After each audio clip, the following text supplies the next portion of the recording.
এমন অবস্থা হয়েছে বর্তমান, এমন একটা অবস্থার মধ্যে আমরা আছি, আল্লাহকে এমনিভাবে আমরা বলছি যেটা বলার বাহিরে।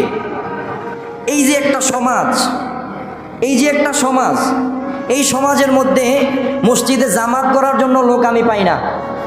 বিশ্বাস করবেন আপনারা? এই যে আমাদের মাস্টার সাহেব সাক্ষী, ইমাম সাহেব এবং মুয়াজ্জিন সাহেব, জামাত হয় না। এই মসজিদে জামাত হয় না মানুষের জন্য। এটা জুমার মসজিদ, এই নামাজে এক ওয়াক্ত জামাত যদি না হয় এলাকার সবাই গুনাহগার হবেন। মনে রাখেন, আপনারা ইমাম সাহেব কেন রাখছেন?